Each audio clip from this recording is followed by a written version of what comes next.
हाय बच्चा पार्टी, समझ में आ रहा होगा। तो अगला जो टॉपिक पढ़ते हैं, relation between electric field intensity and potential. Electric field intensity हमने पढ़ ली, E equal to F by q naught होता है। पोटेंशियल की वैल्यू होती है वर्क डन अपॉन में चार्ज। इन दोनों के बीच में क्या रिलेशन है?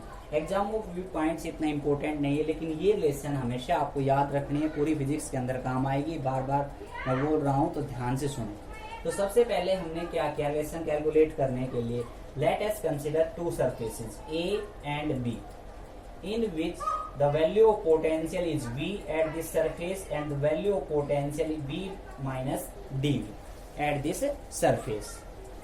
Now the amount of work done to bring the unit positive charge. Let us consider a unit positive charge at point at surface B. Then amount of work done to bring unit positive charge from surface B to A. इसका मतलब ये है कि हम यहाँ पे इस P point पे हमने एक कैश चार्ज या एक यूनिट चार्ज कंसिडर किया, उसको लाने के लिए हम वर्क डन करेंगे। तो वर्क डन कितना होगा? तो वर्क डन का फार्मूला होता है F इंटू में dr। अब वेक्टर फॉर्म है, इसको मैं लिख सकता हूँ F dr कोस थीटा। और थीटा की वैल्यू यहाँ पे 180 बनेगी, तो ये वैल्यू आ गई माइनस F dr।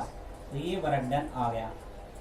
WAB जो वर्क डन है अपना, WAB यहाँ पे लिखने की जरूरत नहीं है।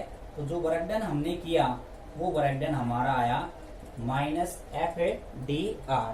ठीक है, अब इसको मैं कैसे लिख सकता हूँ FDR को? देखो, इलेक्ट्रिक फील्ड की वैल्यू क्या होती है? F अपॉन में Q नोट। ठीक, तो Q नोट की वैल्यू 1 यूनिट चार्ज है, 1 यूनिट कूलम चार्ज है। तो इलेक्ट्रिक फील्ड किसके बराबर आ गया? F के बराबर। तो W बराबर माइनस EDR, ये वैल्यू हम लिख सकते हैं। ठीक, तो दो सरफेस हमने माने, दो सरफेस पोटेंशियल की वैल्यू मानी V माइनस DV। एक पॉइंट P माना जहां पे हमने यूनिट चार्ज रखा। इस यूनिट चार्ज को A सरफेस के लिए हमें वर्क डन किया, वो वर्क डन फोर्स मल्टीप्लाई में डिस्प्लेसमेंट के बराबर होगा। उसको हम ऐसे लिख सकते हैं। तो वर्क डन की वैल्यू हमारी EDR आई, क्योंकि E और F आपस में क्या है? बराबर है। ठीक है, अब हमें क्या करना है? अब हमें करना है कि जो हम स्टेटमेंट पढ़ रखी है पोटेंशियल की मैथमेटिकली, वो हम कैसे लिखते हैं। तो we know that DW upon में Q नोट, इसको मैं लिख सकता हूँ VA माइनस में VB। ठीक है, VA माइनस में VB। और Q नोट को अगर मैं 1 यूनिट मान रखा है पहले से ही, तो DW बराबर VA माइनस VB मैं लिख सकता हूँ। अब VA की वैल्यू कितनी है? V। VB की वैल्यू कितनी? V माइनस DV यहाँ पे। तो ये वैल्यू इसमें रखेंगे तो क्या आएगा? देखो,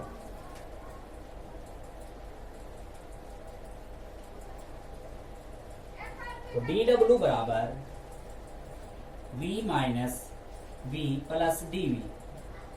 देखो यहाँ पे V है तो V माइनस का निशान है, तो V माइनस DV रखेंगे तो V की वैल्यू नेगेटिव हो जाएगी और DV की क्या हो जाएगी? Positive.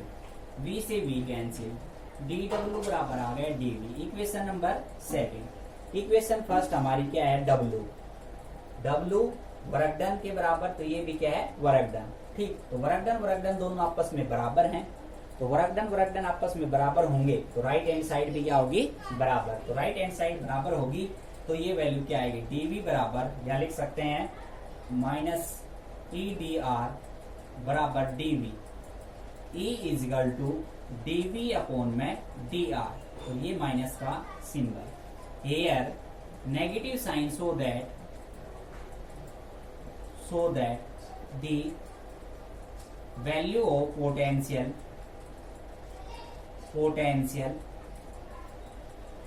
Gradient decrease with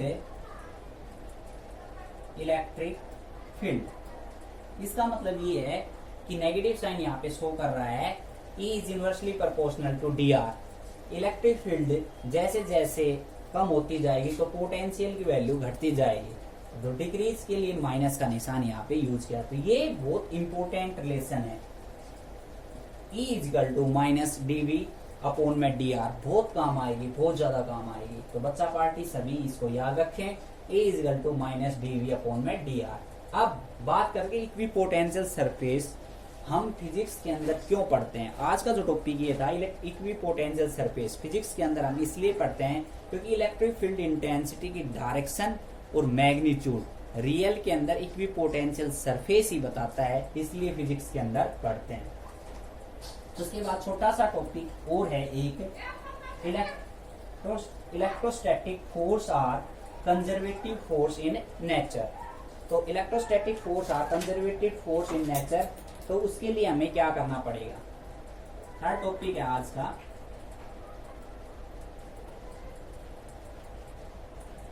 electrostatic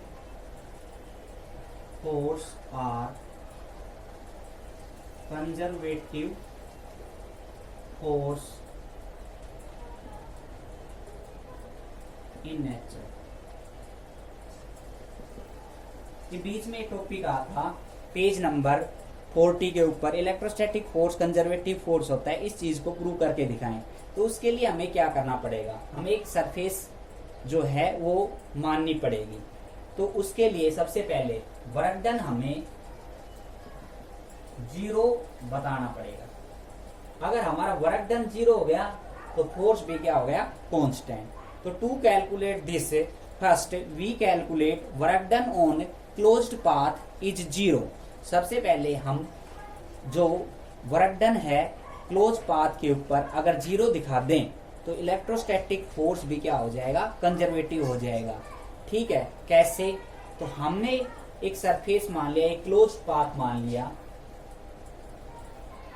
ए और बी,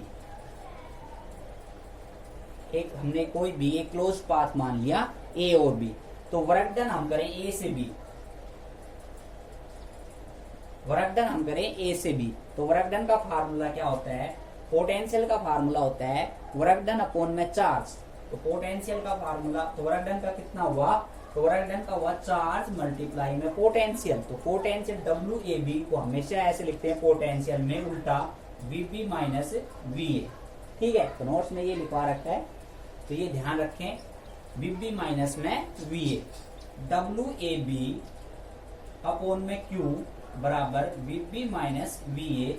ये equation first. Work done from, हमने यहाँ पे वर्क डन निकाला ए से बी, अब वर्क डन निकालेंगे बी से ए। तो work done from B to A कितना आएगा, तो B to A work done आएगा वो चार्ज मल्टीप्लाई में बी ए माइनस में वी बी। अब की बार पोटेंशियल की वैल्यू क्या हो जाएगी, ऐसे हो जाएगी, तो W A B A upon में Q is equal to B A minus V B. Equation number 7। दोनों इक्वेशंस को हम ऐड करते हैं, तो ऐड करेंगे तो लेफ्ट हैंड साइड में ऐड हो जाएगी और राइट हैंड साइड में ऐड हो जाएगी। तो ये आएगा V B minus V A plus V A minus V B. तो ये कैंसिल हो गए, तो ये वैल्यू आ गई 0। ठीक है, तो W A B plus W B A, तो टोटल वर्क डन कितना हो गया, ए बी ए। इसका मतलब ए बी ए पूरा क्लोज पाथ पे वर्क डन अपॉन में चार्ज इज इक्वल टू 0। तो ये क्रॉस मल्टीप्लाई करेंगे तो ये वैल्यू 0 हो गई। तो डब्ल्यू ए बी ए बराबर टोटल जो क्लोज पाथ है उस पे वर्क डन की वैल्यू 0 आ गई। ठीक है, तो इलेक्ट्रोस्टैटिक पोटेंशियल जो एनर्जी है वो इतना इंपॉर्टेंट टॉपिक नहीं है। उसके बाद हम एरिया वेक्टर लेंगे, ठीक, उसको आप रीड कर लेना। आज के लिए इतना ही, थैंक यू।